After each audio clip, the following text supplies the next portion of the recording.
or whether the changes are more substantial than that, then you need to go through other things. So that's a role for the regulator. Thank you. Professor Whitty, have you got anything to add? Not on that. Okay.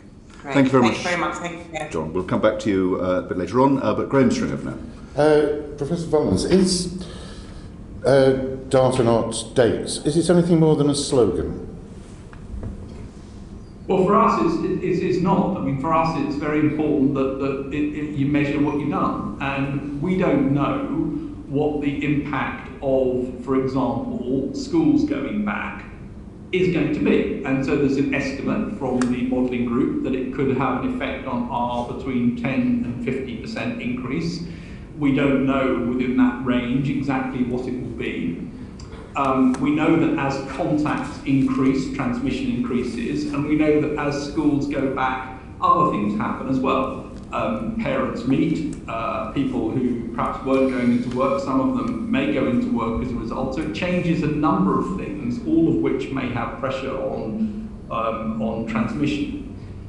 That's why, you know, from the perspective of our advice, it was to make sure that you really have enough time to measure what has happened in response to each change, and then decide whether you've got room to make the next change, either on the date that's been announced or delaying if you have to. So I think nobody would say that we know exactly how this is going to roll out over the next few months. And the important thing is to measure, adapt, and take decisions in the light of information as it emerges.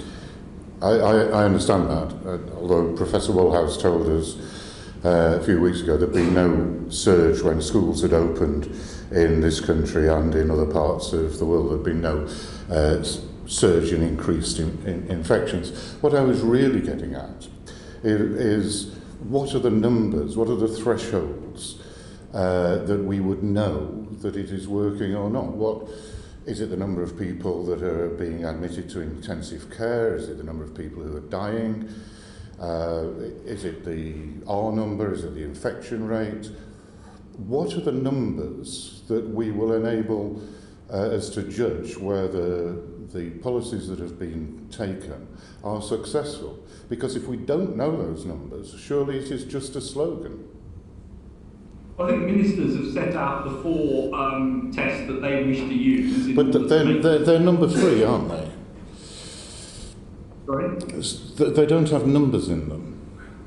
No, well, those are the tests that the ministers wish to use in order to make decisions.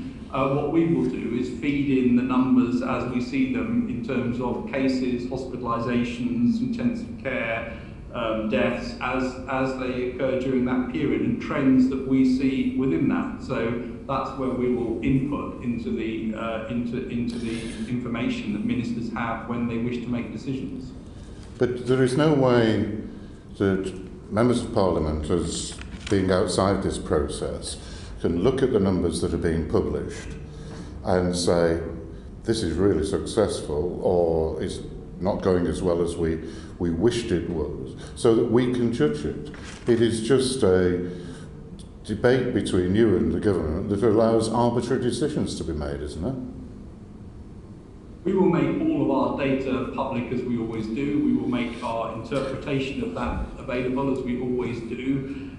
So that will be a source of information for people to look at. I'm sorry to interrupt. I don't like interrupting, but I accept that the data in these occasions will be made public, but it is when that data is made public that we can say this is going very badly because there are so many people going into intensive care or whatever the criterion is, but you're not telling us either what you're advising the government the criteria should be and what the government will take it. We've got general principles which is difficult to disagree with, but I want to know what the threshold, what the critical numbers are.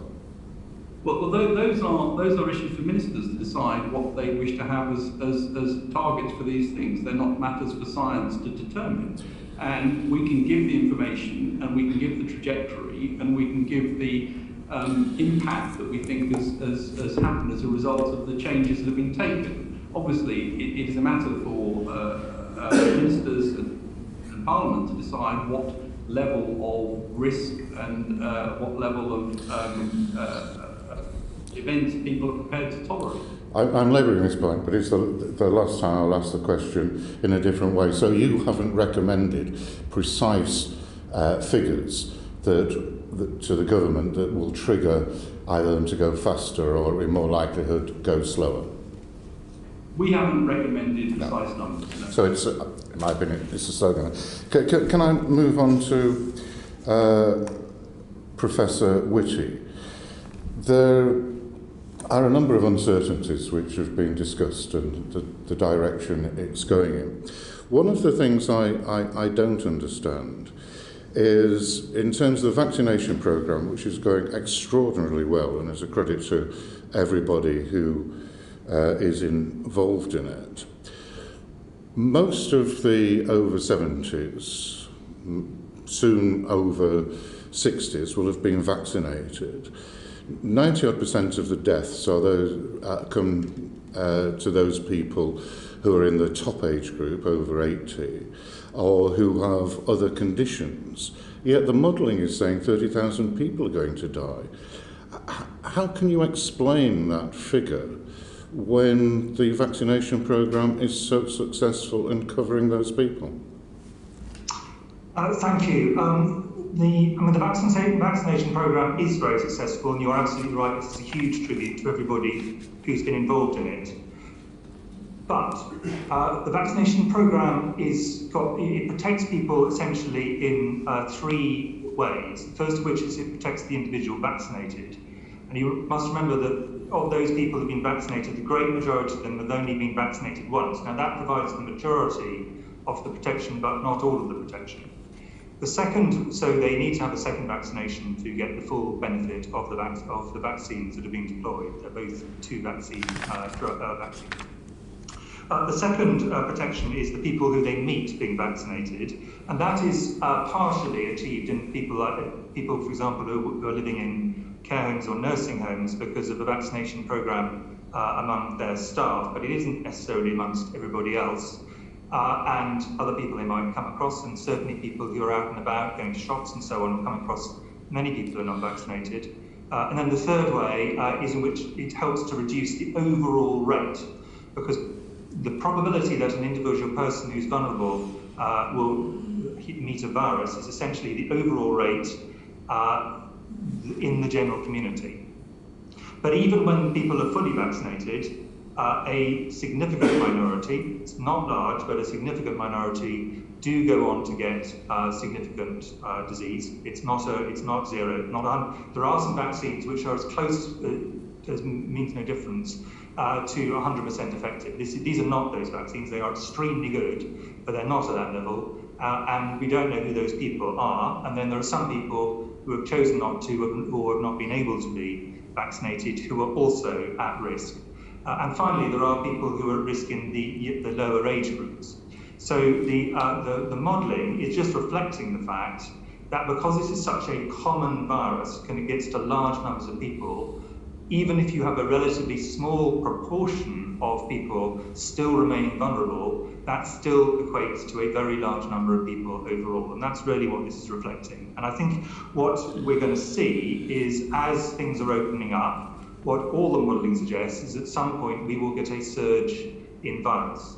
And whether that happens, we hope it doesn't happen soon, but it might, for example, happen later in the summer if we open up gradually, or if there's a seasonal effect, it might happen over the next autumn and winter.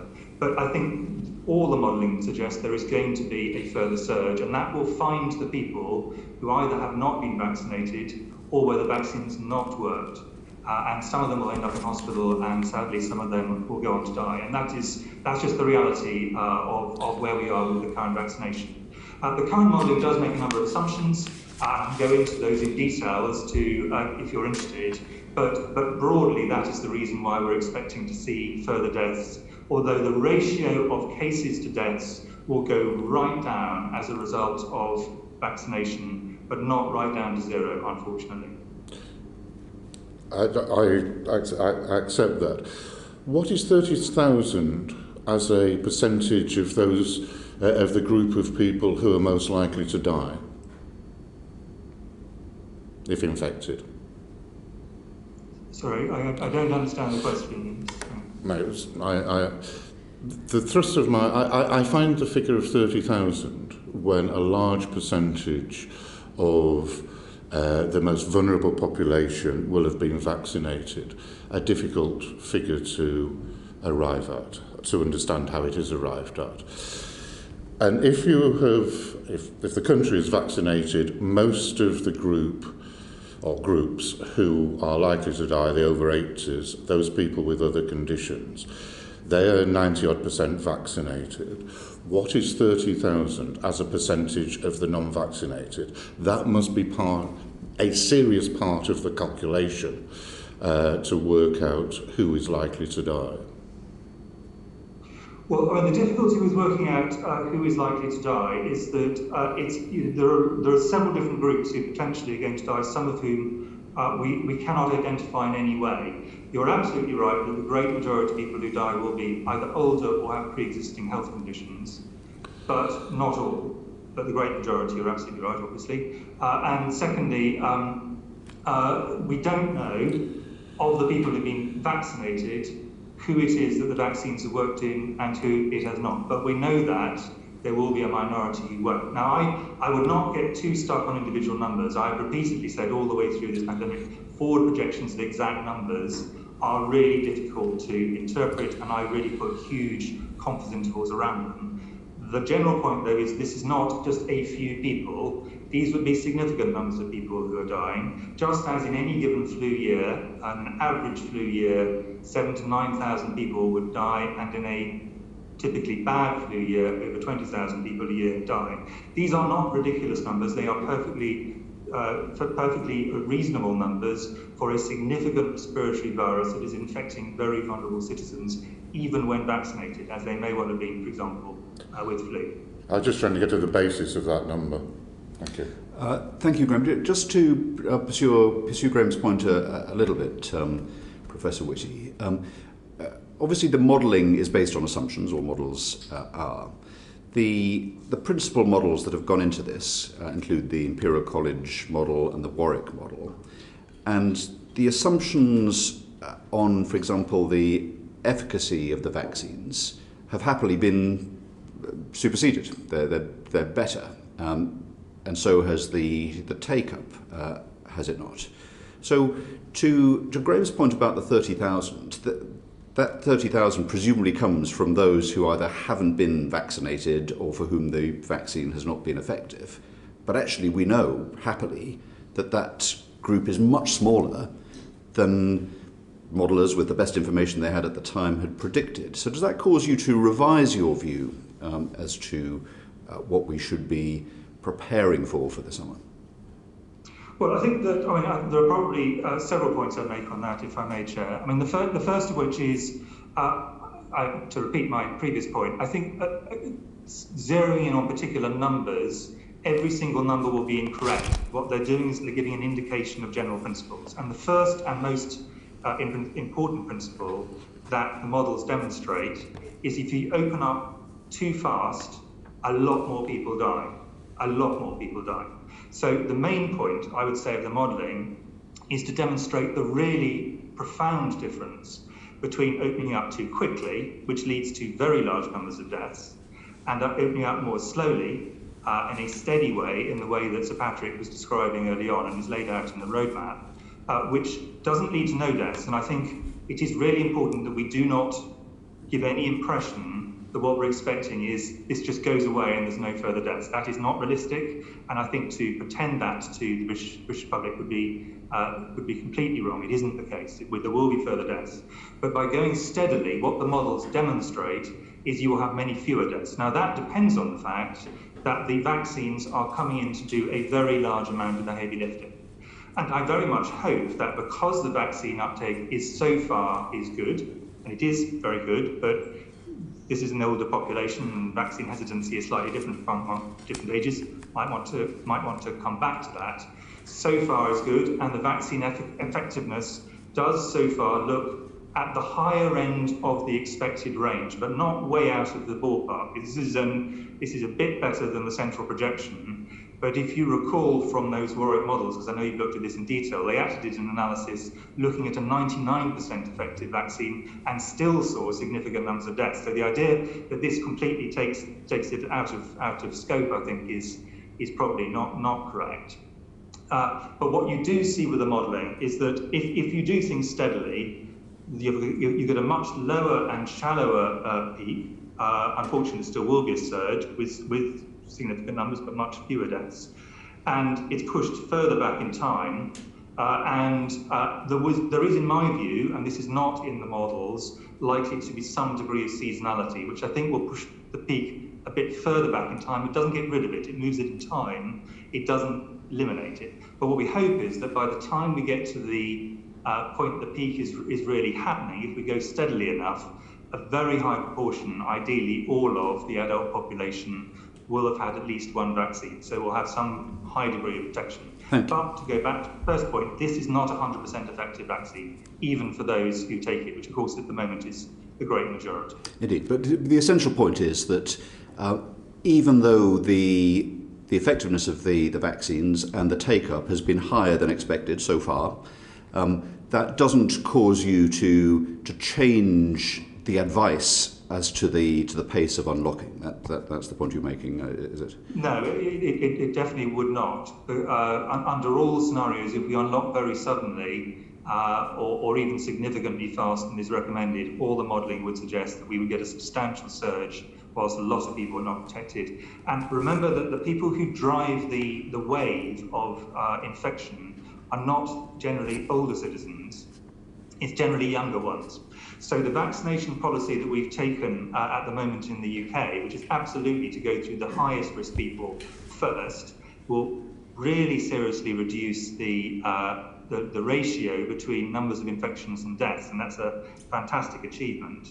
But it will have a much smaller effect on the actual drive of the wave of transmission, which tends to be in younger adults.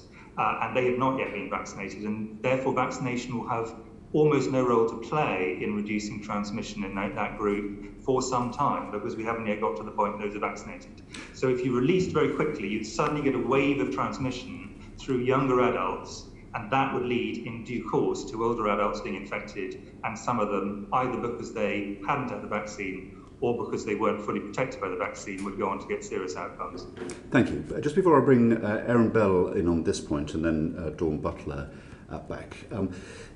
Data clearly has been elevated to have great importance. It was Angela McLean that told this committee that data, not dates, was the approach to take.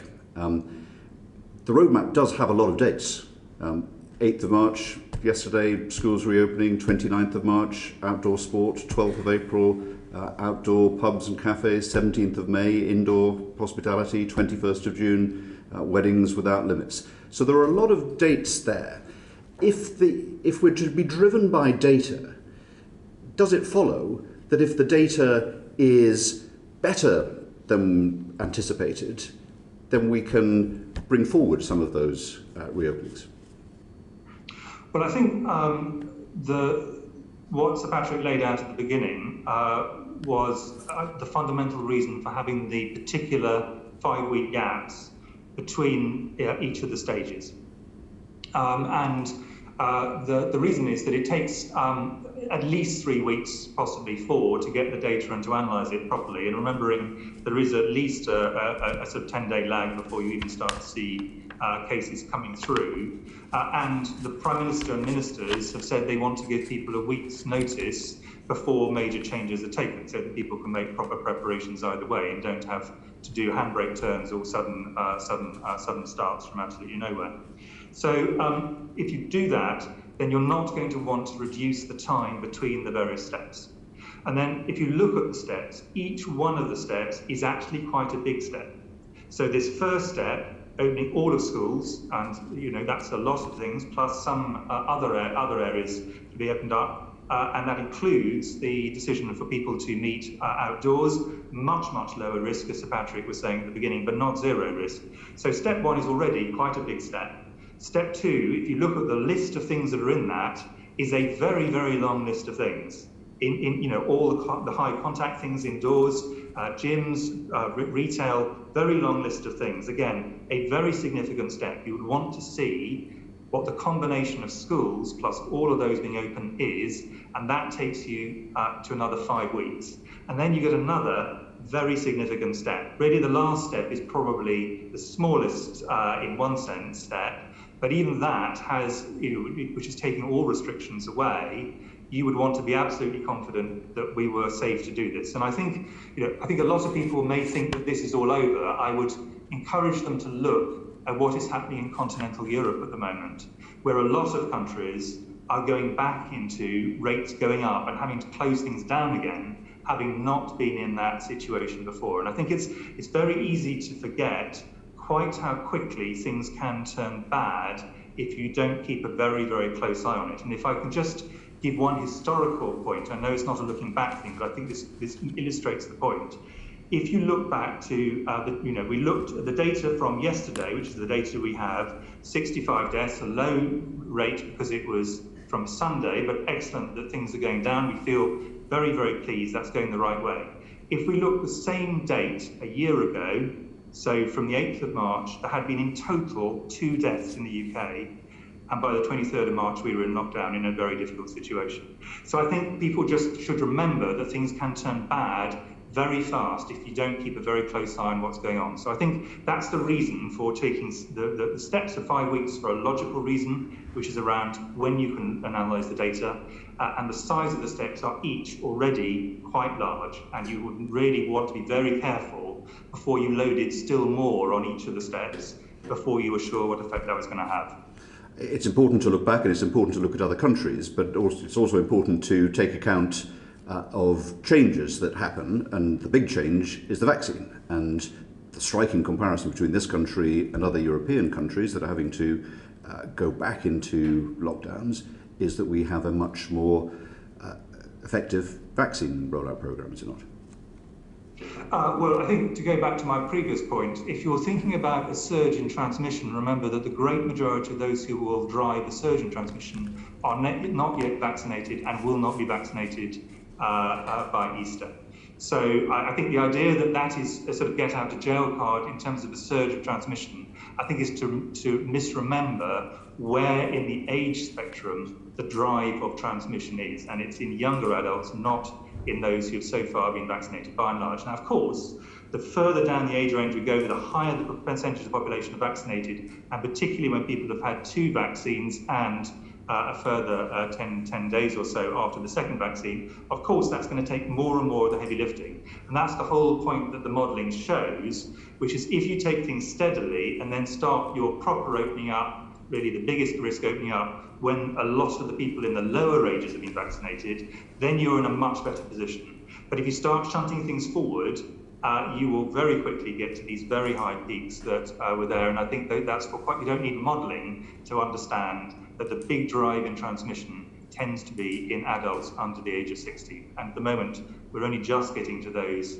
who are in their 50s, other than those who've got pre-existing health conditions. The timing of these measures is clearly of great importance, and this is why all of us are pursuing this, because it's on the minds of members of Parliament, because it's on the minds of our constituents whose jobs depend on this. So just to kind of explore this a bit further, so Professor Andrew Hayward, who we know of University College London, said absolutely right to be driven by the data, but if we're driven by the data, then we need to be prepared, if things are better than expected, that we may be able to release faster than we expect. That is reasonable, isn't it?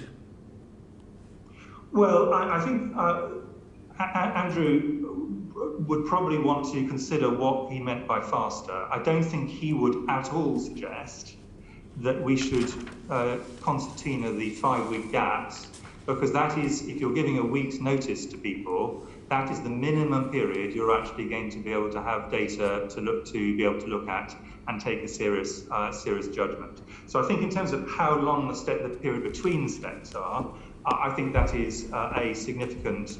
You want to be quite careful. Now let me just read out what is going to happen on the 12th of April. So we're going to have indoor leisure, including gyms and things, libraries, community centres, personal care, retail, outdoor hospitality, Lots of things around children, domestic stays overnight, including self-contained, etc. There's a long list of things that are being opened. And you would want to see how all of that opening, which is a lot, and I don't think Andrew would be arguing we should be doing more than that at that stage, interacts with schools, which are now completely open by that stage and back by the time we get to 12th April, we're going into the summer term. And so, what we've got is actually quite large blocks of potential risk all together. And I think actually when you look at that, you'd think, well, what would you want to put on top of that? Given that if we, what the government has been told over and again is take this steady, and what we don't want to do is accelerate into trouble and then have to reverse straight back out again, open things up and immediately close them down. That's, that is not what anyone's asking for. So what we should be trying to do is sticking to the 5-week period, because that's when the data happens, and making sure what we have is sensible blocks. And if ministers want to relook at this, of course they can. But if you just think about what's all being opened in April, and exactly the same is true in May, a very substantial block of things with very high risk when you put them together, I think you'd really want to think quite carefully before you load even more onto that. If you're trying to reduce to an absolute minimum the risk, you then have to reverse out of it. But if we got, say, to the end of April, 6 weeks' time, more or less, and the levels of infection, admissions to hospital, pressure on hospitals, the ability of the knowledge of the vaccine and its efficaciousness against new variants, all of these things had gone very well, would we still need to wait until the 21st of June just because we had set a date rather than be guided by the data? Well, the point about the dates, to go back to the dates, is that the dates are set by when you can measure the data. So in a sense, my view is you should take the dates as fixed. The question about what's in the dates, there is some question that ministers could look at, but if you look at the history of this all around the world, the history of this is not full of countries and individual leaders wishing they had done more faster. It's full of leaders who wish they'd actually acted quicker and then be more careful as they take things off. That is the history of this everywhere in the world. This is not specific to the UK at all.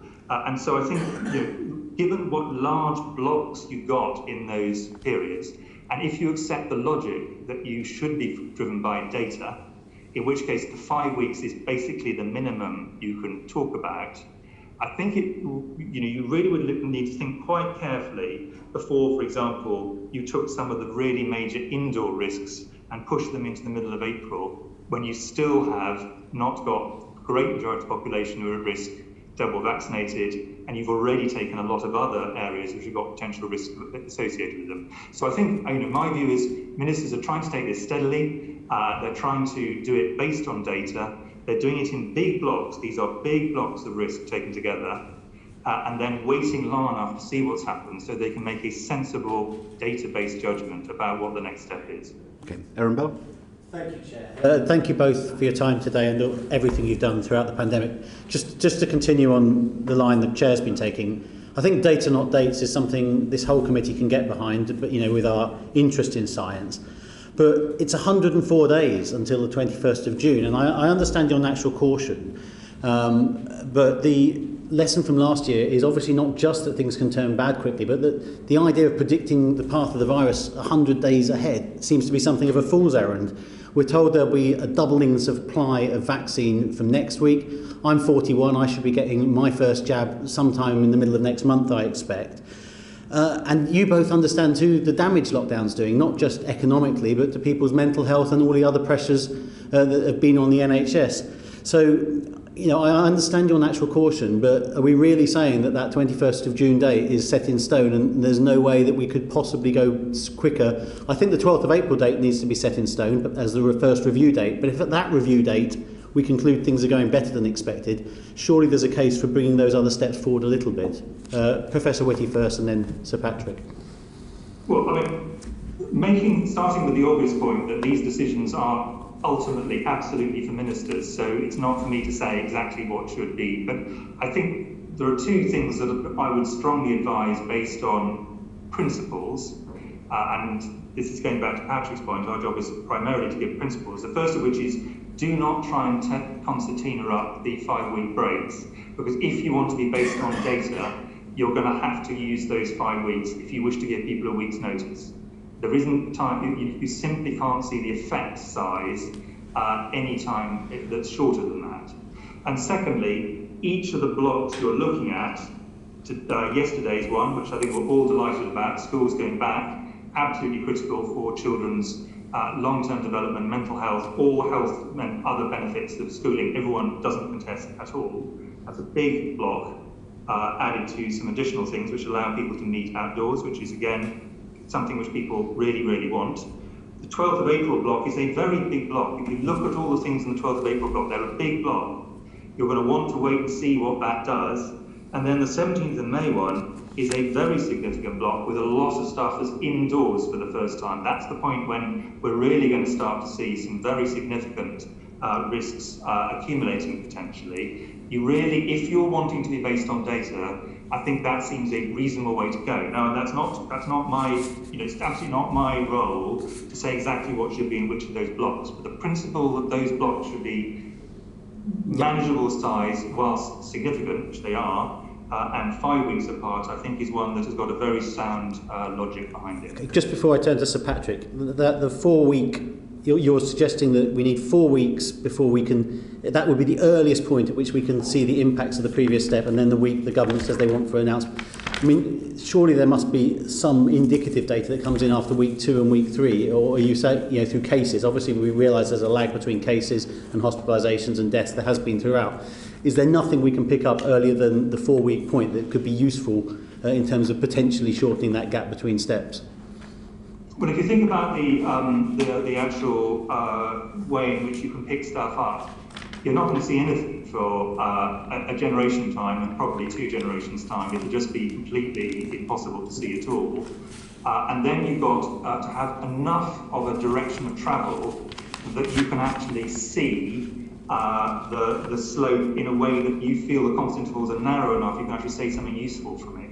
Now, are you on the basis, even after 4 weeks, actually, were you the minister, would you feel confident of putting a bit forward because it seemed initially a popular thing to do, and then being in a situation you've overloaded the system and actually you have to reverse and actually start closing stuff down again? I suspect you would view that as something which people are not asking for when you think it through.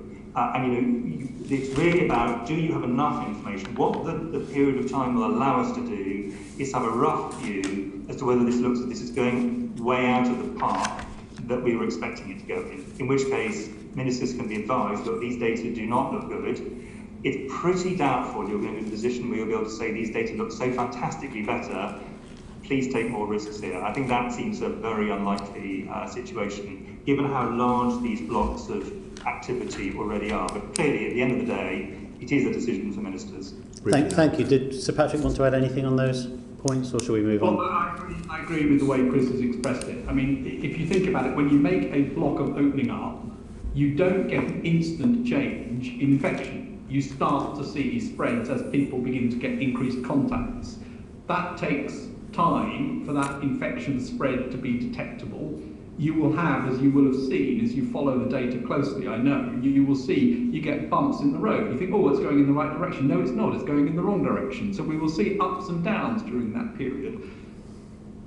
It takes even longer to then start to see, well, what's that translating to in terms of hospitalisations? Quite an important distinction in the presence of vaccines, because vaccines are going to have a bigger effect there than they are on transmission, particularly as transmission is largely going to be occurring in the unvaccinated group, as it always does at the younger age groups.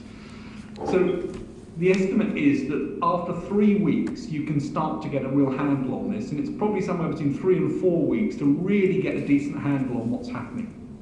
And then it's the week that the ministers want to be able to alert businesses and others to what's going to happen. I think if you truncate that, you are essentially flying blind. You might feel, oh, I can smell it going in a certain direction, it looks like this, but you really won't know. So that is what the basis of that gap is. And then, as Chris has said, there are quite a large number of things in each block, and we simply can't measure now what effect that's going to have. The more you put in there, obviously, the higher the risk, and that's a decision for others to determine what goes in there. But the principles of saying, let's get the schools open, then let's go for outdoor, then let's go for indoor, seems like an entirely sensible one in terms of the risk profile and the ability to measure the effect. Thank you very much indeed. Can we go to back to Dawn Butler, and then Rebecca Long-Bailey, then Zara Sultana? Thank you, Chair. A couple of quick questions. I mean, it is quite obvious that a lot of what the government's doing, not data, rather than the other way round. But I want to just take us to the effects of the coronavirus. We know that it affects African Caribbean, Asian, minority ethnic people more than others. What advice have you given the government to mitigate this, please? Professor Whitty? Thank you. I mean, you do raise an extremely important point. I think what we need to do is divide the risk that has led to higher, significantly higher rates in some cases in many of the ethnic minority population groups of the UK into the risks of getting the infection, and then once acquired, the risk of dying or having other severe side effects or long-term problems of the infection. Those are separate sets of problems, and they have slightly different mitigations. In terms of the risk of acquiring the infection, this has varied very significantly as you go through the pandemic. And in the first epidemic wave, the biggest groups affected, the biggest group in particular, were people of British Black, Caribbean, Black African heritage, but also significant numbers of people of South Asian heritage and other ethnic groups as well.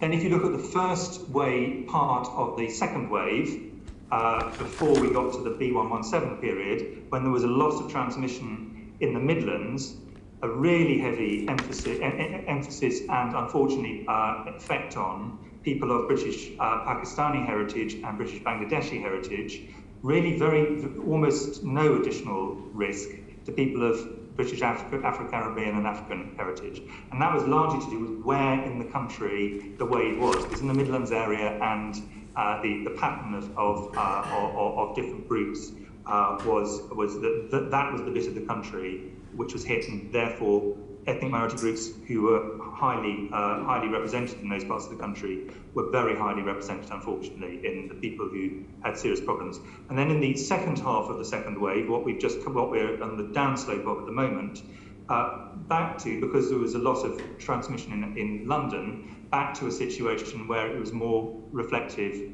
of the London population. Now, the reason I'm making this point is that it's quite a complex picture that we're seeing in terms of acquisition. And a lot of it is to do with occupations.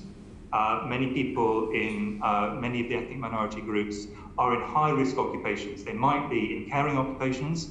They might be, for example, taxi drivers or security guards, which we know are high-risk groups. So some of it's occupational. Some of it's maybe to do with family structure in terms of, for example, multi-generational households. We think that was very significant in the effect on, for example, people of South Asian heritage in the Midlands area of multi-generational households. Some of it is undoubtedly the broad group of things that can be talked about, all the disadvantages of deprivation. Now, there's clearly not an absolute correlation here, but where people are living in deprived areas, that, as with all infectious diseases pretty well, that is where COVID has concentrated. There's a really strong socioeconomic gradient and a really strong urban gradient. So higher rates in urban areas than in rural areas virtually everywhere. So it's a combination of factors. Now, some of those are things which the main thing you can do is to try and make sure, and then finally, and this is the final bit of disadvantage, unfortunately, when we come to acquisition, and this is a future problem, which we really, really must get on top of, and I'm doing a lot of thinking about, as everyone is some of the ethnic minority groups have lower vaccine uptake and greater vaccine hesitancy for a whole variety of fully understandable reasons, but that is an observable fact.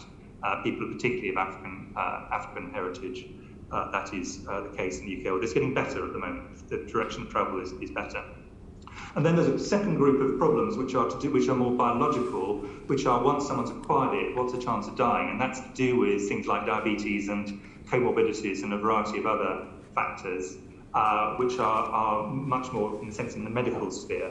Now, the medical sphere is more straightforward in one sense, because doctors, nurses, other health professionals have to deal with that directly as they come, but there's no doubt that there's a difference in the pattern we've seen in severity in some ethnic groups.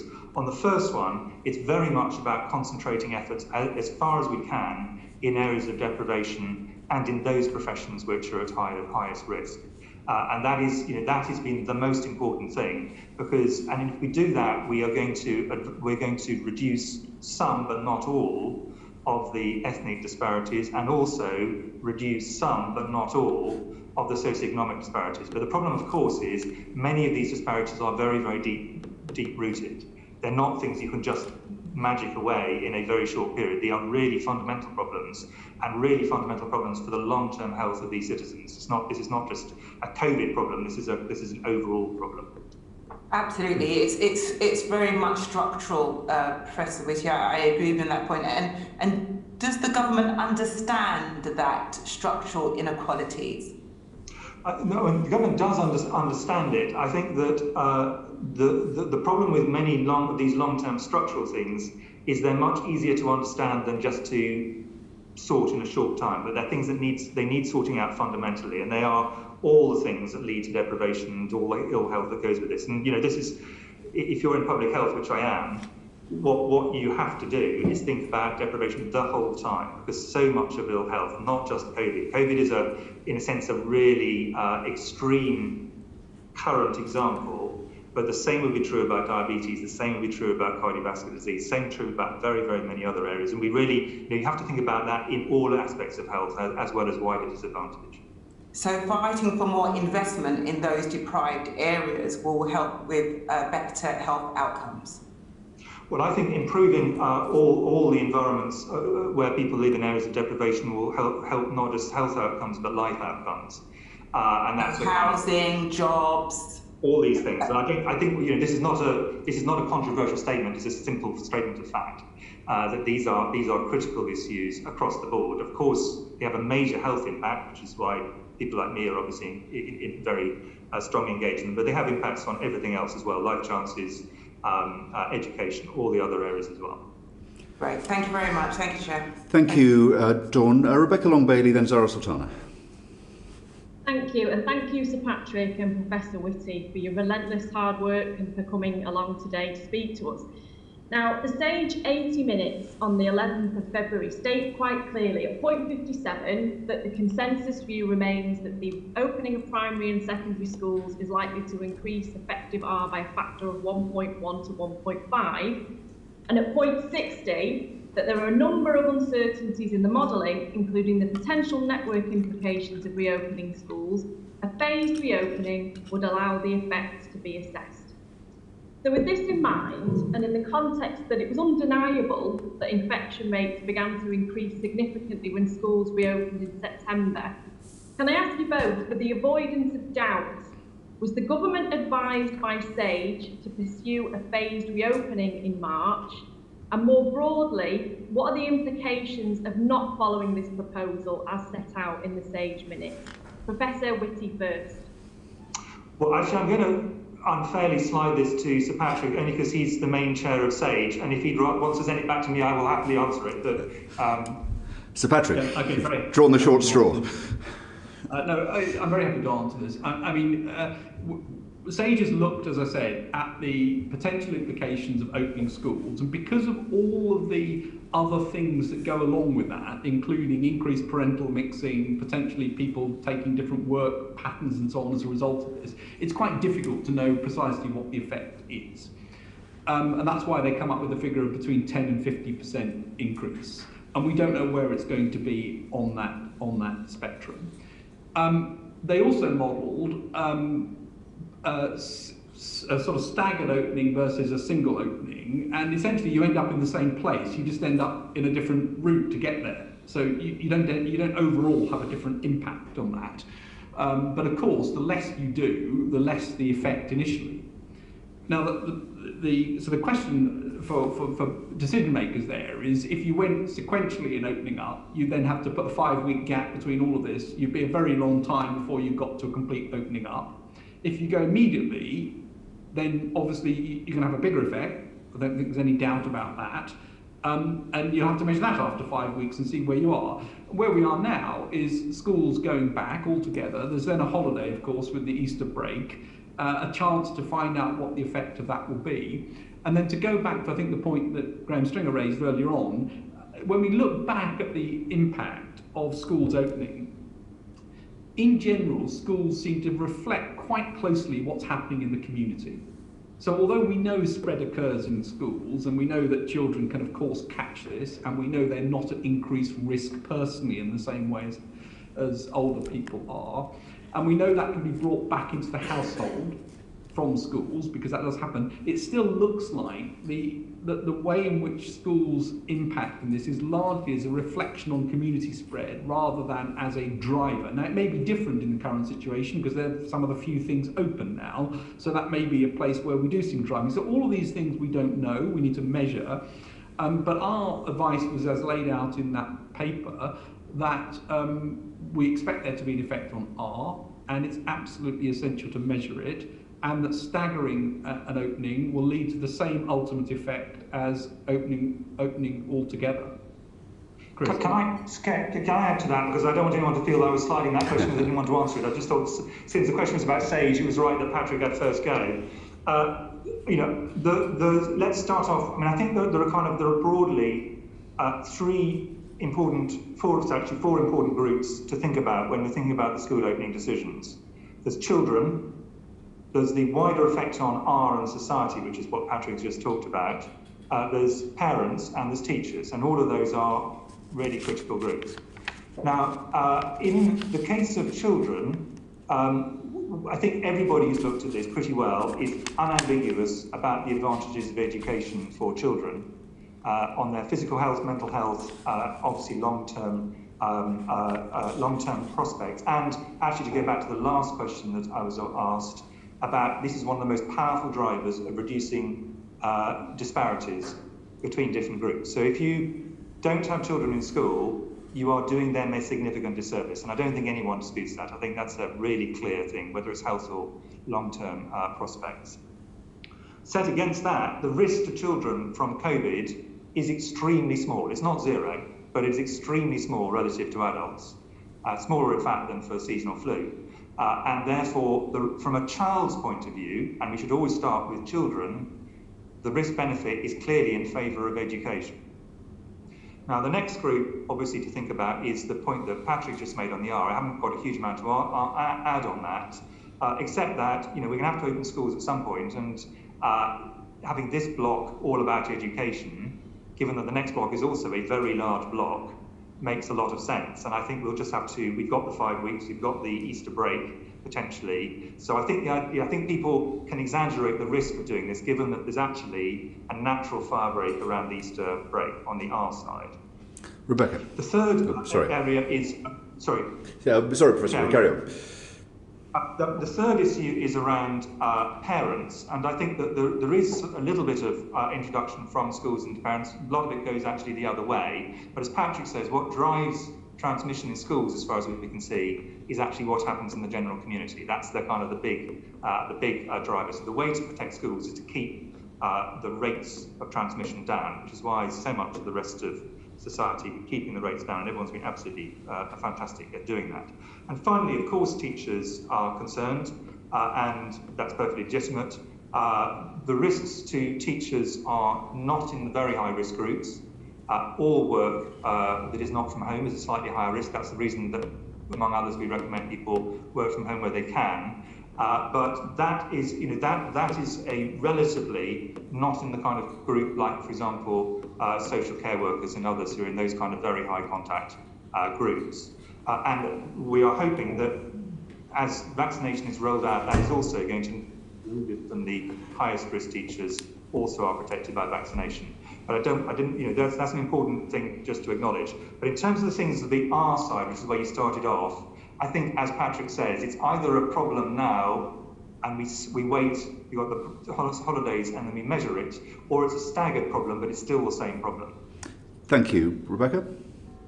Thank you. So firstly, to be clear, SAGE didn't advise a phased reopening. I think a yes or no answer would be very helpful, because I think the public is certainly confused. And secondly, just to draw on some of the points you made, in the same paper, the SAGE 80 minutes, at point 53, a varying selection of mitigation measures were suggested, one of which, very important, includes social distancing, which isn't viable in most school settings. It simply isn't viable. How would that change the responses that you've just given? So firstly, have SAGE advised for a phased reopening, yes or no? And secondly, how will the fact that social distancing is nigh on impossible affect the responses you've just given? Thank you. Firstly, Sir Patrick. Well, SAGE laid out the evidence as you've seen it, and said that here are the options that you have to take. You can take an option to go all in one go, or you can take a staggered option. You end up in the same place over a different time frame. So we didn't say this is the one preferred over that one. We simply laid it out as it's been laid out there. And in terms of the mitigation measures, there was quite an extensive paper that accompanied those minutes, which has been, I can't remember if that's the final version or it came out a week or so later, I think, the final version, which laid out all of the mitigation measures that we thought were ones that should be looked at, which have been, I think, incorporated into the DFE advice. So we laid out that. And we absolutely recognised, and have done for a long time, that social distancing is very difficult to do in schools, and other measures are as well. But some, including things like ventilation, are important and need to be done properly as part of this. Can I just, I think, Chair, and I think that a lot of this comes from a kind of slight misapprehension that SAGE kind of lists the government to do the following 15 exact things, and then the government either does or does not do those and deviates from. That's not actually what SAGE is supposed to do, and that's not what SAGE does do. It lays out broad principles, and ministers then have to incorporate them with everything else, including social impacts and educational impacts and economic impacts. So it's not a matter of SAGE sort of saying this is what government should do in minutiae. It's SAGE laying out the scientific basis, which is part of a decision making for a minister. Thank you both, that's very helpful. Thank you very much indeed. Carol Monaghan has a follow-up question before we go to Zara Sultana. Carol? Yeah, thanks, Chair. I wonder if you could explain more clearly the reasons for the 5-week delay. I mean, I'm looking at government's website just now on the roadmap out of lockdown, and it says a minimum of 5 weeks between each step, 4 weeks for the scientific data to reflect changes in restrictions and to be analysed, followed by 1 week's advance notice of the restrictions that will be used. Now, I think we understand the reason why advance notice is required, but why 4 weeks for the gathering of data? We're seeing all this real-time data in terms of case numbers, hospital admissions and deaths, so why do we need 4 weeks? Shall I go at that first, and then Chris, you may want to come in. Again, we've looked back, and the modelers and others have looked back and asked, when do they get reliable information? And again, just to restate some of the thinking behind this as to why it's the case.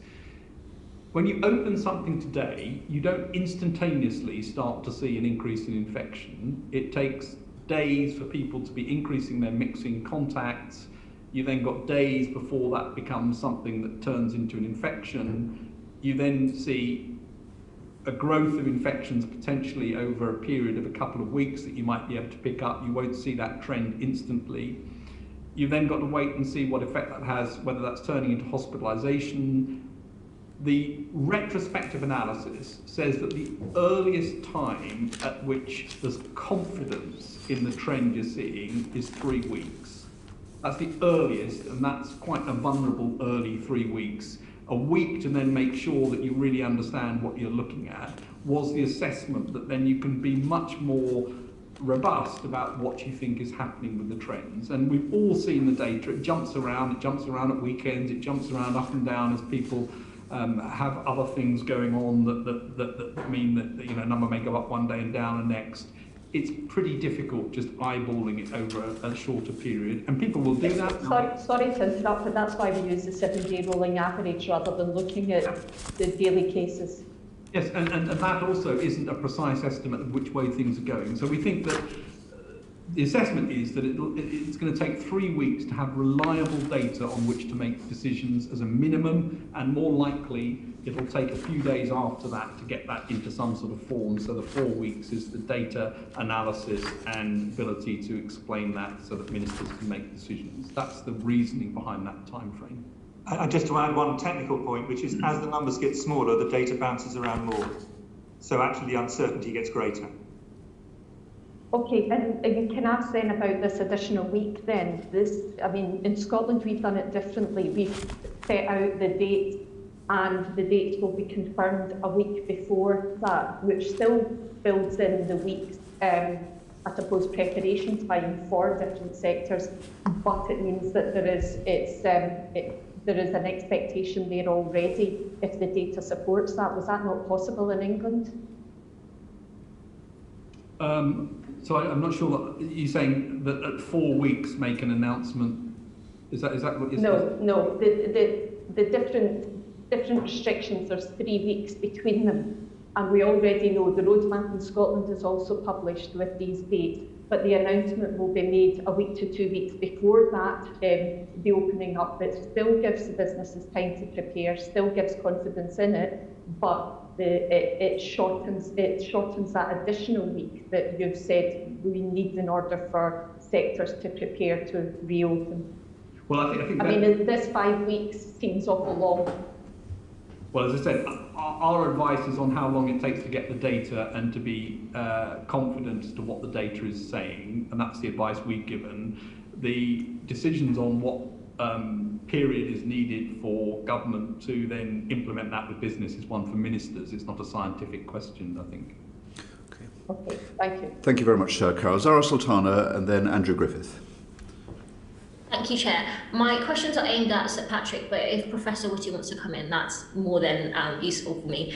In Wales and Scotland, pupils will be returning to school in a staggered start with their devolved administration saying that they are following the scientific advice. So when parents in England look at what's happening in other parts of the UK, they're concerned if their kids are being put in more risky, unsafe environments with the Big Bang return. Do you think it's good to have consistency in policy across the UK, like, for example, on school reopenings? Okay, I want to pick up on one thing, and that, if I may, to reiterate what Chris said earlier on, just to make sure it is clear to people who may be listening to this. I know you will know this, but the risk to children is very, very low. This is a disease which disproportionately has its effects in older people, and children themselves are at very, very low risk from this. In terms of the consistency, SAGE is a body that brings together people from all of the devolved administrations, all of the science advisors and medical advisors that feed into the devolved administrations come to SAGE, and a lot of the information comes from there and then gets taken out to the devolved administrations. The process, as we said, of laying out that advice was to look at the impact or potential impact of schools opening with all the uncertainties around that, and then to look at what would happen in single opening versus staggered. And in either case, you end up in the same place. You end up over a different timescale to get there.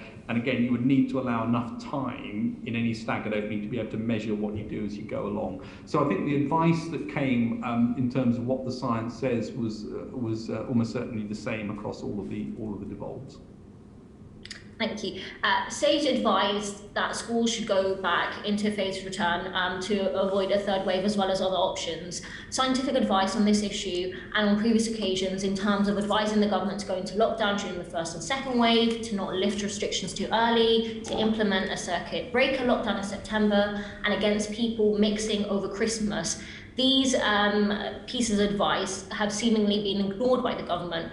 Do you agree that the government has a track record of ignoring scientific advice, or at least using it inconsistently? Well, I think, as Chris said, I mean, our job is to lay out as clearly as we can what the science advice is, with all of the uncertainties, and there often are quite large uncertainties around that. And I think we've done that and make that as clear as we can and as public as we can, so you can see what the advice is that's been given and how it's been presented. Ministers clearly are the ones who have to make decisions on this and will need to take into account many other factors when they do so, and that's what they do, and that's what is part of the process we live in order for decisions to ultimately be made and operationalised. So I think our advice is there for all to see. Our advice is clear.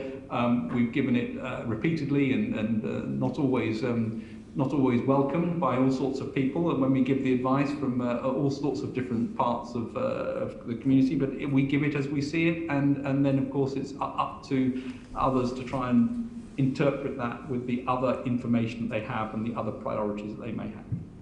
Thank you, Sir Patrick. Ministers always tell us that they are following scientific advice, but the government failed to consult SAGE on Eat Out to help out, and SAGE weren't informed about the return of university students until quite late, and then warned of a significant risk with the reopening of campuses.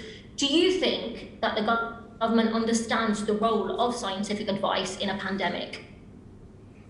Well, again, I mean, we meet as SAGE once or twice a week and have done so right from the beginning of the pandemic, and we look at all of the areas that we are either asked to look at or ones that we choose to look at. We have something, I can't remember exactly the number of subgroups, 15 or so subgroups who work round the clock, bringing in advice from everything from environmental monitoring through to behavioural science, modelling, clinical, other aspects. And they feed into SAGE, and we make all of our information and our papers public, and I think the government listens to that all the time. I mean, Chris and I are in meetings very frequently, giving the information, making sure people understand it. But, as this committee will understand very well, there are many other factors that are taken into account when decisions are ultimately made. And so it's not the case that SAGE, as Chris has just said, says, here is the answer, do this. What SAGE will do is say, this is our best assessment of what the science is telling us at the moment, and therefore what the options are and what the implications of those might be and what the uncertainties are that come around that. That is what our job is, to try and make sure that that is clear and understood. And it's my belief that in government they have heard, understood what we have said. And it's not that there's been a lack of understanding of what's been presented. We've made sure that that's presented, and therefore it's part of a more complex decision-making process. But Chris may want to add as well. No, I mean, I think that anyone who's a minister would say that what this should be is scientifically informed policy, but and that's a subtle but important difference. The science is part of a decision-making process. It is not the full decision-making process in these kind of very big, societally very important decisions. Sarah? And just finally, going forward and thinking of the future, we're going to have to live in a particular way for a long period of time with future pandemics potentially and viruses and so forth. Do you think it's important to make sure that scientifically informed policy is the way we look at things going forward? Well, as the Government Chief Scientific Advisor, my answer to that is yes in all domains. Yes, and I'm the Chief Scientific Advisor in my own department, and I also think the answer is yes. But that's not that surprising. But we do actually, I think, very strongly believe that in very large areas, science advice may be the dominant area. In many more areas, it's an important contribution, and there are many areas where it's irrelevant. But science, where science is relevant, having very good science advice is very helpful. And I think, just to spare Patrick's blushes, we do have in the UK one of the best science advice systems in the world, Chief Scientific Advisor for government and then departmental Chief Scientific Advisors. And I think people should realise that that is actually not typical. And it is something which I think we should use, and many of you either would have been ministers and will be ministers, and I hope you'll continue to use the science advice because it is critical to many decisions. I may draw your attention, if I may, because you asked the question, and I completely agree with the way you framed it as science-informed policy. I may draw your attention to a publication that we put out about 2.5 years ago called the Science Capability Review about science need across the whole of government and how to strengthen it, and we are in the process of continuing to do that. Wonderful, thank you so much. Thank you, Zara. And just to emphasise that the fact that Sir Patrick and Professor Whitty are regular make regular appearances before this committee is comparatively unusual in international terms, and their scientific colleagues too, and we're very grateful for that.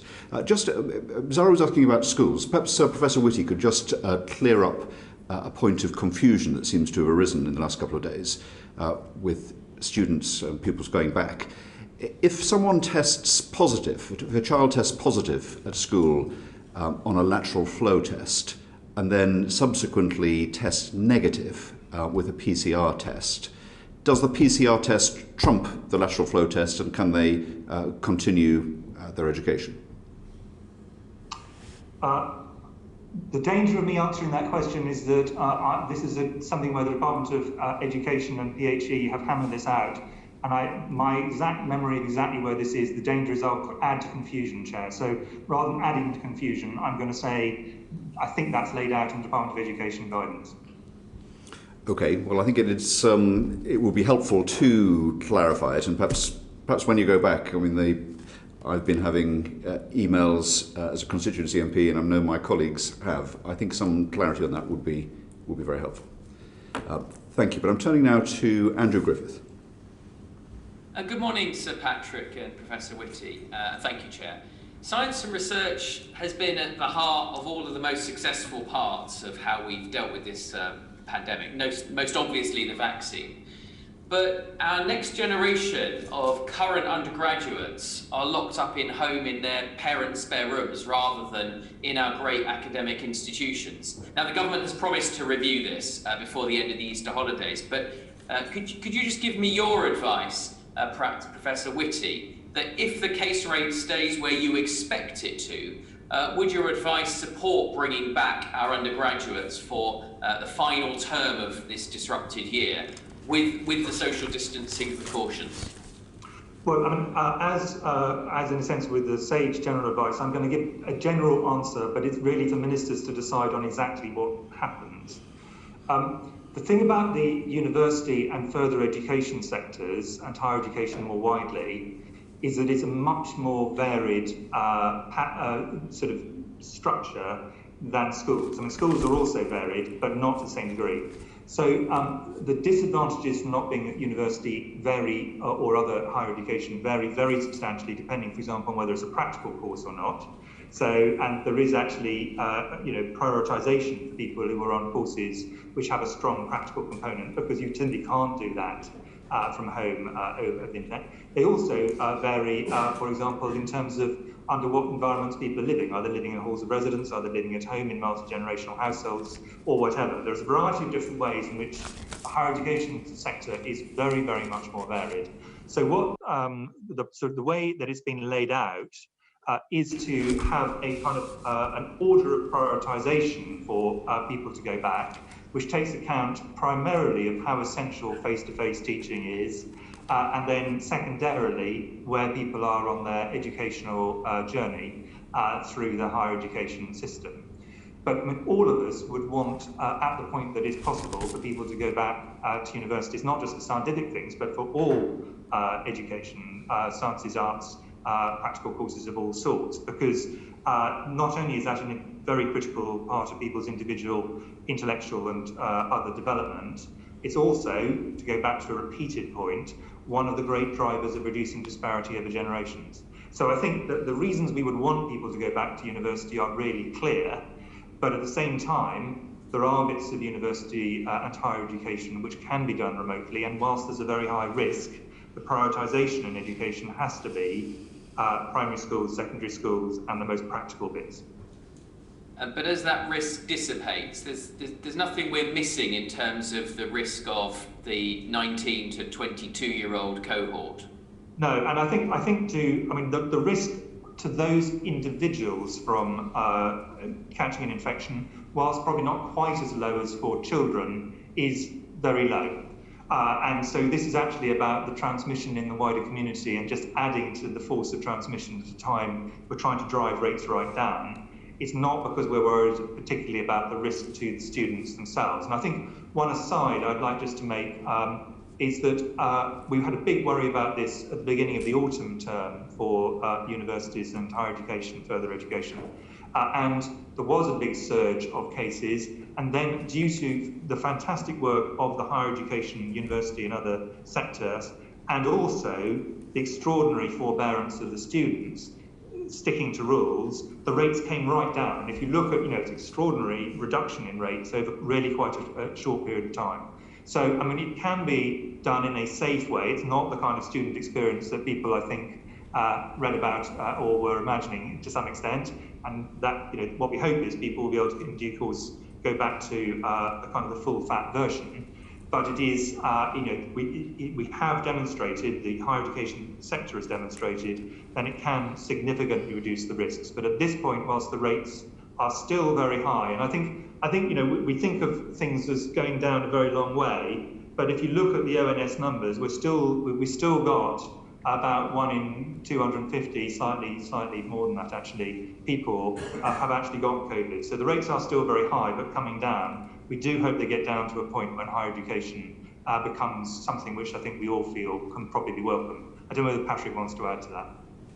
No, I think that's right, and I think the university did do a good job, and as Chris said, the students did as well. And if you look at the data from some of the universities, which are quite good genomic data, it suggests that actually the universities didn't cause much of a spread into the towns locally, but that may vary between universities. So the ones that have done it, you can't see much of a spread going on, and we know that certain things like halls of residences and so on are more risky to spread than individual houses. So there's some things that we know. The universities I think have been pretty good at managing all of this, and the students have been very good at sort of going along with it.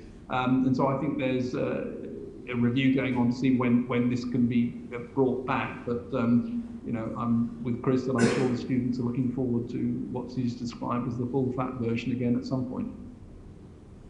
Well, thank you both for your answers, and hopefully as part of building a science-based superpower, we can get our undergraduates back to get that experience as quickly as possible. Thank you. Just before I go to Mark Logan, just on this point of universities, the universities minister wrote to students on the 2nd of February and said that scientific advice remains that higher education teaching settings are very low risk, and I think you've repeated that assessment today.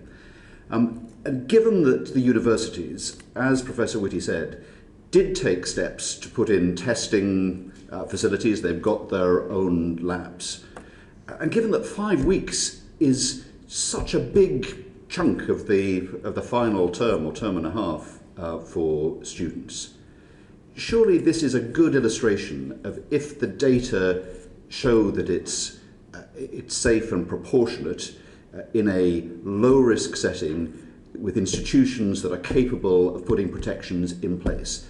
Isn't the cost of keeping students away from their lectures, and sometimes for their final weeks of their university experience, isn't that disproportionate to the risk? Professor Whitty, please.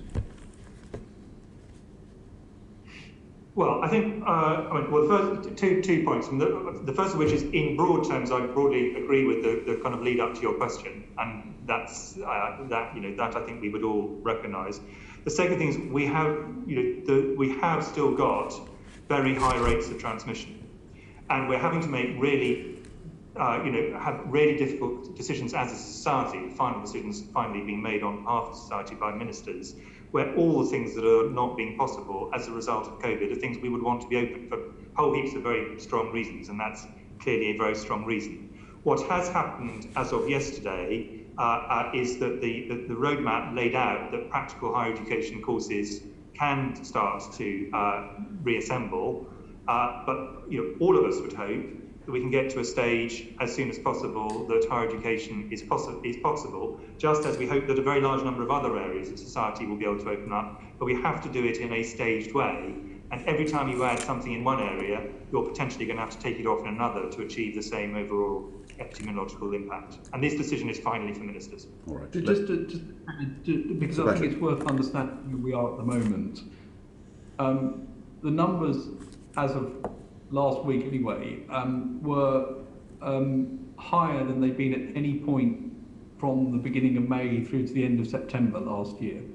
So just to sort of frame it as to where we are, we're not in some sort of extremely low risk situation. We're where we were in that above where we were in any of that period, And as Chris said earlier on, takeoff from this point can lead to quite high numbers pretty quickly.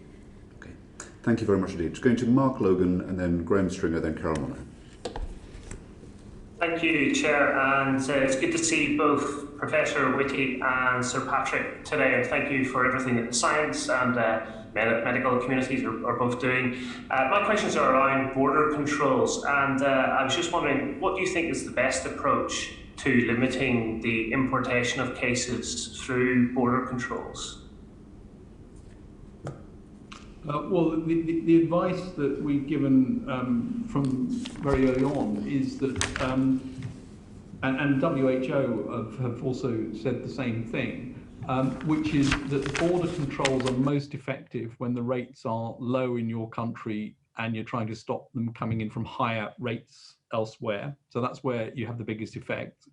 Obviously, if rates are high in your country, stopping it from lower incidence countries, prevalence countries, isn't going to really make a difference.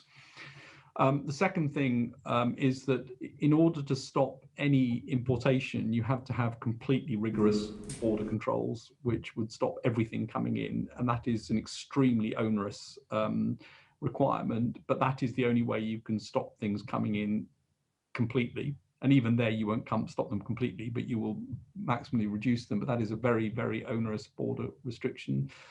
Reducing entry through other measures and self-quarantine and so on for reducing the chance of coming in from places with high rates or high rates of variance will delay rather than stop. And those are the principles that underlie it. The WHO has made the same points. And clearly, then there are policy decisions which people need to make off the back of that information.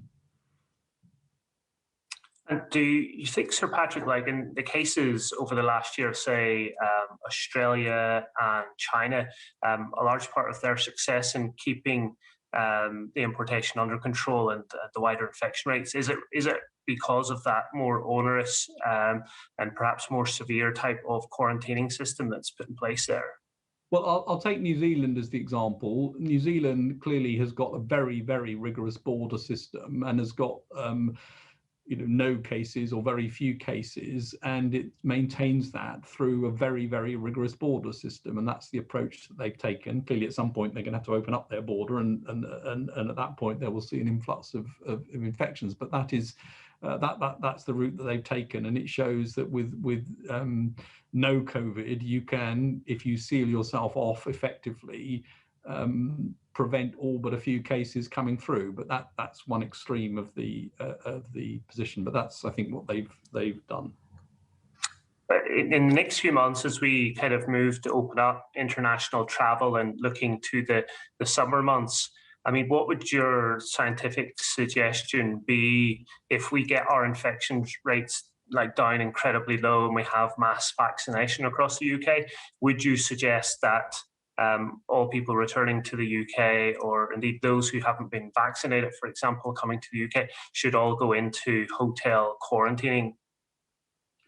Well, again, we wouldn't make that sort of specific recommendation. It's not what we do. But I mean, I think our advice is very clear, which is that get out the vaccine as broadly as you can. And I think the approach that's been taken, driven, I think, by a very sensible public health requirement to get a single dose into people as quickly as you can, and then get the second dose a few weeks later to allow more people to get the first dose. That's the right thing. We've got to get the vaccination program rolled out as widely as we can. We need to keep our numbers down, and that's the really key thing. I think the focus on keeping our numbers down is the right thing to do. And it's worth remembering that the variants that people are concerned about are likely to arise everywhere. So although there are some that have come up in certain places, and largely they've been detected in countries which have got good sequencing capability, so there will definitely be other variants that simply haven't been detected because they'll be in other countries that aren't sequencing. And I would expect to see more variants emerge. And if you look at what's happened, there is a process of convergent evolution, which of course, members of this committee will be familiar with, which is that wherever we're seeing these changes, they look the same. So the virus is actually doing the same thing in different ways.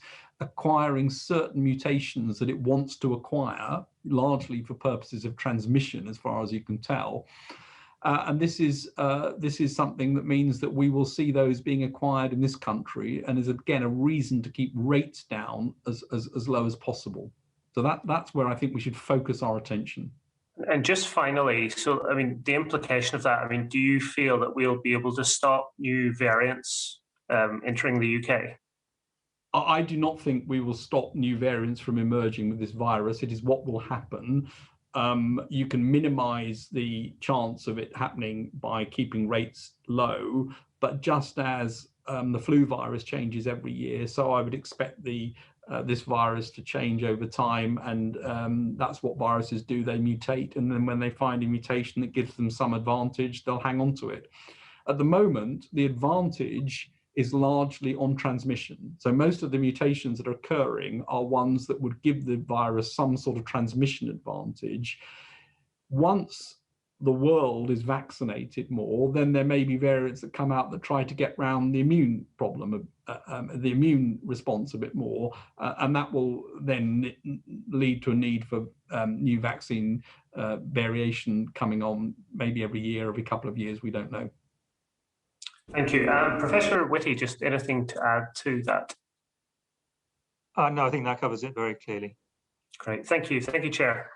Thank you, Mark. Just to follow up on this, we had a conversation with Professor Sir John Bell, who was witness to the committee a few weeks ago on this point, and the question of border controls came up, and he was asked about New Zealand. And he replied, have you ever flown into Auckland? And have you ever flown into Heathrow? You're in a completely different world. I think it's unreasonable to think that the UK is going to look like New Zealand. It's a very different situation. Given the interconnectedness, given the flights in and out in normal circumstances to the UK, should we be looking at measures internally to control any incursion rather than seeking to seal ourselves off from the rest of the world? Perhaps Sir Patrick first. Well, as I said, I think our focus needs to be on reducing the levels we have here. That is the key point, to keep things under control. I think as levels come down, test, trace, and isolate becomes increasingly important. Cluster identification, making sure that we understand where there are outbreaks and how to deal with them.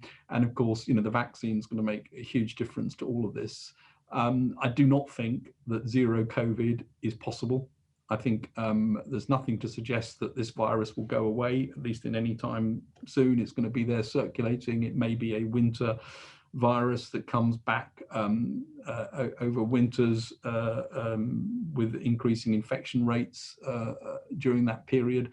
I don't think zero COVID is possible, and I think it's going to be very difficult for any country to maintain complete absence of this long term, because at some point countries have to open up borders. Your deputy, Dame Angela McLean, said that it was a fallacy to think that we know where new variants will arise. The implication is that they arise in all countries, or can arise in all countries. So is it sensible, is it effective to have a red list of countries for which there are very extreme restrictions, when there could well be variants in lots of other countries that we simply don't know about? Well, as I've said, I think variants will arise everywhere, including in this country. They're an inevitable part of this. And then if you take the second principle, which is that border controls are most effective when you've got low incidence here and higher incidence or prevalence somewhere else, then you can apply that equally to variants as well. So if you knew somewhere that had sort of 80% of a certain variant circulating, it's a much higher probability you will import it from that country than a country that's got 1% or 0.5% of that variant. So there's some logic in thinking about where you've got the highest prevalence of either the virus overall or a particular variant. But I don't think we should dream that you can stop these things coming in, or indeed evolving within domestic virus transmission. There are countries where there simply isn't enough sequencing to know whether there are variants that might worry us if we knew about it. Is that not the case? That is the case. Thank you. Graham Tripp. Professor Woolhouse told this committee that the risk of transmission outdoors was very low indeed, yet the policy of restricting people going outdoors is having really quite severe implications for civil liberties. I can understand why Merseyside police prefer going to Formby Beach rather than chasing drug gangs in Liverpool. But when there has been no real evidence, when there are beaches in Formby, Brighton, all around the country have been crowded, of an increase in infection, wouldn't it be sensible to advise to get rid of this policy? And if I can sort of roll my two questions into one, what is the scientific basis of the rule of six? Who's that to? Oh, sorry, I'm not sure. Whoever would give me the best answer, I suppose. Sir Patrick first. Well, outdoors is absolutely lower risk than indoors, but it's not zero risk, as Chris said, and it depends what you do outdoors. So, clearly people in very close physical contact outdoors, people passing around things where you can transmit from hand to implement to hand to face is not zero risk. So it's not zero risk, but it is definitely lower risk than indoors. And that has been something that we've been concerned about right from the very beginning. Indeed, right at the beginning, our concern was indoor spread, particularly in closed environments where you've got lots of people, poor ventilation, ability to spread easily in pubs and other things were a concern right at the beginning, much more so than outdoor gatherings. And that remains the case, that outdoor looks like lower risk. And that's why opening up outdoors is coming before opening up indoors and is the order in which we would agree with. You can see that when levels are very high, then clearly you have a risk of transmission, and as levels come down, the risk of transmission outdoors goes down even further. So that's where we are. So I agree that it's much lower. I don't think it's zero, but it's lower risk. So saying it's not zero, I think we can all agree there's virtually nothing in life that is zero risk. But the empirical evidence, when there have been crowded beaches, is that there is no spike, there's no evidence that has led in those areas to increased infection, yet there are consequences to people's civil liberties of them not allowing, and to their health, of not allowing them to go into parks and onto beaches. And if I can repeat the second part of the question, what is the scientific basis of the rule of six? Well, I'll have a go at this, and then Chris may want to come in. I think we've said previously that the rule of six is not something that's got some scientific absolutism to it. It is a policy decision based on minimising the number of people interacting, and that is the case. That obviously, the more people you have interacting, the higher the chance of there being some spread. And I reiterate that our view has always been, and is clear, I think, in the SAGE papers, that outdoor is much lower risk than indoors, but it's not completely risk-free. And it is the case that I think it's difficult to see how things like large beach gatherings and so on, and indeed, I think the same was the case in a protest march in New York, where they didn't really see any spikes after that. So it is lower risk, but of course, the other thing that can happen with outdoor events and so on is when indoor things are also open, that you start to get people congregating indoors around that, and that can increase risk. But outdoors itself is lower risk. Chris, do you want to add to that? No, completely agree. Okay. Thank you, Graham. Carol Monaghan. Thank you, Chair.